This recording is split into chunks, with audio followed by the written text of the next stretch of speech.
Alors, aujourd'hui, on va parler d'un indice boursier. Un indice souvent perçu comme volatile, risqué. Presque exotique, on pourrait dire. Exactement, presque exotique. Eh bien, cet indice, il vient de faire quelque chose qu'il n'avait pas fait depuis 15 ans. Pour certains, c'est le signal qu'ils attendaient. Oui, patiemment. On va donc se pencher sur l'Ibovespa, l'indice phare de la bourse brésilienne. Et pour ça, on s'appuie sur une analyse vraiment très fouillée du site Europix. Et c'est une analyse passionnante, parce qu'elle ne se contente pas de juste regarder un graphique. On va vraiment essayer de décortiquer ensemble ce que ce signal technique majeur veut dire. La grande question, c'est ça. Est-ce qu'on est, comme le suggère l'article, à l'aube d'un nouveau cycle pour les investisseurs européens? Pour le savoir, il va falloir remonter le temps sur plus de 20 ans, de 2004 jusqu'à aujourd'hui, 16 novembre 2025. Le point départ de notre analyse, si je saisis bien, c'est que cet indice mène une sorte de double vie. C'est tout à fait ça. Il raconte une histoire à un investisseur brésilien et une histoire complètement différente, et disons-le beaucoup moins joyeuse, à un investisseur européen. C'est ce décalage qui est au cœur de tout. C'est exactement ça. Le contraste est tellement frappant qu'il faut vraiment commencer par là pour saisir l'enjeu. C'est presque schizophrénique. Alors allons-y. Pour un Brésilien qui investit donc en réal, sa monnaie locale, l'Ibovespa, ça a été une machine à cash. L'article est très clair là-dessus. Sa valeur a été multipliée par 8,6 en 21 ans. C'est phénoménal. Phénoménal, oui. Une croissance très régulière dans ce que les analystes appellent un canal ascendant, avec une tendance de fond solide de plus 7% par an. Une très belle histoire. Une très belle histoire, oui. Une croissance de long terme qui a enrichi beaucoup d'épargnants locaux sans aucun doute. Mais, voilà, il y a un mais. Pour un investisseur de la zone euro qui doit convertir ses euros en réal, puis un jour reconvertir ses gains, eh bien le film n'est plus du tout le même. Pas du tout. La performance est bien moindre, une multiplication par seulement 5,3. Ça reste positif bien sûr, mais l'écart est colossal. Hum, hum. On parle de plus de 330 points de pourcentage de performance qui se sont évaporés en route. Alors, spontanément, on pense à l'instabilité politique du Brésil, à l'inflation, mais l'article, lui, pointe un seul et unique coupable, n'est-ce pas Evelyne? On pourrait chercher des explications très compliquées, mais en fait tout se ramène à un facteur presque mécanique, d'une simplicité brutale. C'est-à-dire? Le tout de change. L'impact historiquement dévastateur de la paire euro-réal brésilien, c'est l'unique explication. La dépréciation quasi constante de la monnaie brésilienne face à l'euro a agi comme une taxe invisible, impitoyable. Une taxe. Oui, qui a rongé une part massive des gains pour quiconque n'était pas couvert. C'est lui le grand méchant de l'histoire pour l'investisseur européen. Le grand méchant, j'aime bien l'image. Et ce qui est fascinant, c'est que l'analyse suggère que ce méchant pourrait être en train de changer de rôle. Voire de quand? C'est ça. Pour comprendre ça, il faut regarder son histoire que l'article découpe en plusieurs actes. Il y a d'abord eu un âge d'or. Oui, entre 2004 et 2008. Et là, attention, c'était le monde à l'envers. Le méchant était un super-héros. Exactement. C'était le scénario de rêve. Et le réal brésilien, loin se déprécier, s'appréciait face à l'euro. C'était le boom mondial des matières premières, le Brésil était la coqueluche des investisseurs. Ah oui, tout le monde ne parlait que de ça. Résultat, la performance en euros était stratosphérique, plus 495%.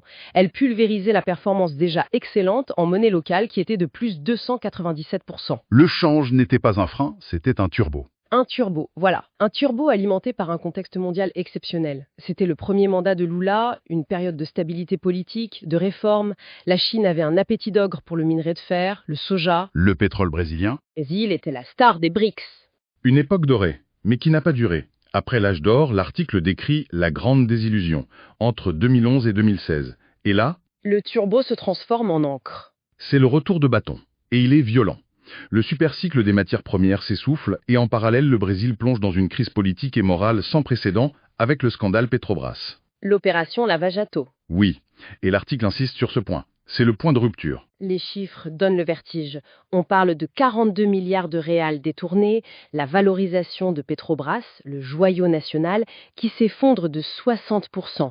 Et ça culmine avec la destitution de la présidente Dilma Rousseff. Le climat est délétère. La confiance est rompue.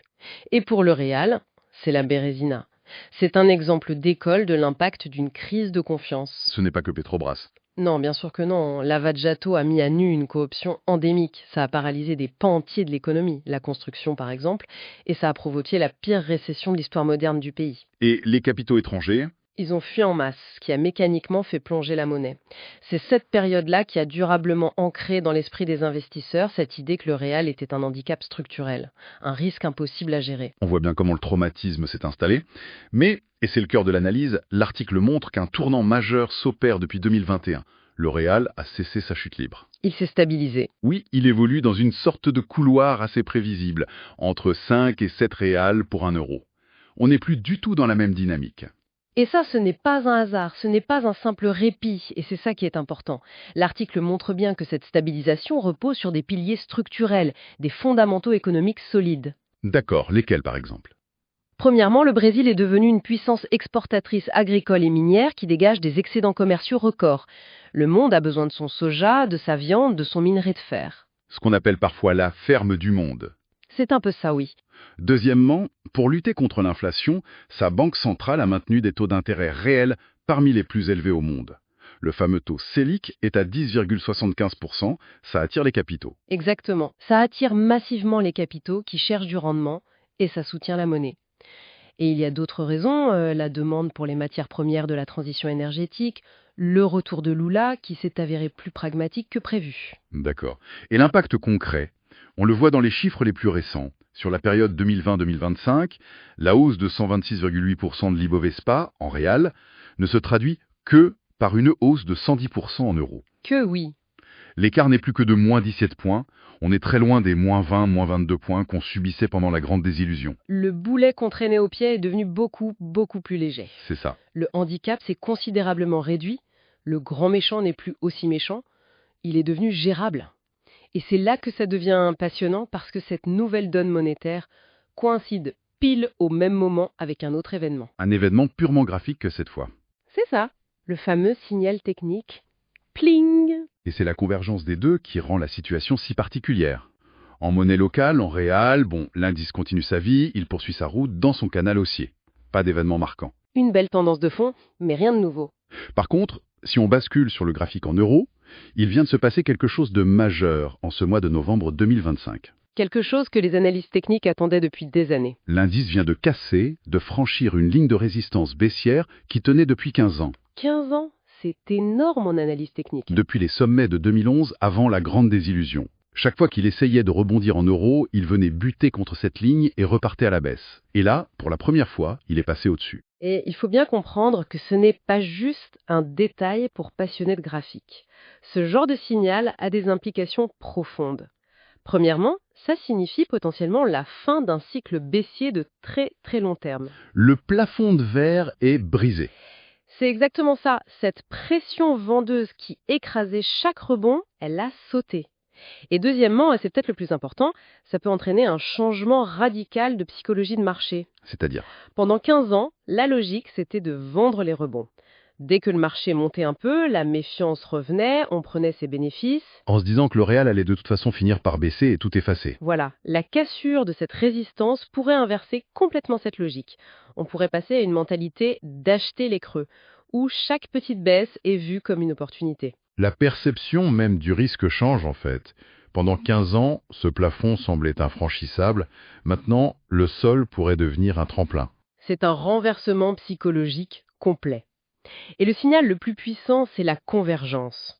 J'y reviens, mais c'est fondamental. Le fait que ce signal technique coïncide parfaitement avec la nouvelle stabilisation de la monnaie. L'un confirme l'autre. Tout à fait. Le graphique en euros n'aurait jamais pu casser cette résistance si le réal avait continué de s'effondrer. La stabilisation de la monnaie a fourni le carburant. C'est cette double configuration, technique et monétaire, qui est rare et qui donne toute sa force à l'analyse. D'accord. Le diagnostic est posé. Le signal est là. La convergence est claire. Alors la question que tout le monde se pose, ça nous mène où? Concrètement, qu'est-ce que ça veut dire pour la suite? Alors, l'article propose plusieurs scénarios avec des probabilités, ce qui est une approche saine. Le scénario central, le plus probable à 65%, c'est la poursuite de la hausse. Logique. L'idée, c'est que la stabilisation se confirme et que le franchissement technique libère le potentiel. Dans ce cas, les objectifs en euros se situeraient vers les 32 000 points. soit un potentiel de hausse d'environ 25%. Et s'il y a un plan B, si ça ne se passe pas comme ça? Le plan B, c'est le scénario alternatif, à 30% de probabilité. Ce serait une correction saine, ce qu'on appelle un pullback. L'indice, après avoir franchi sa résistance vers 24 000 points, pourrait revenir la tester. Et cette ancienne résistance deviendrait un nouveau support. Exactement, un nouveau plancher.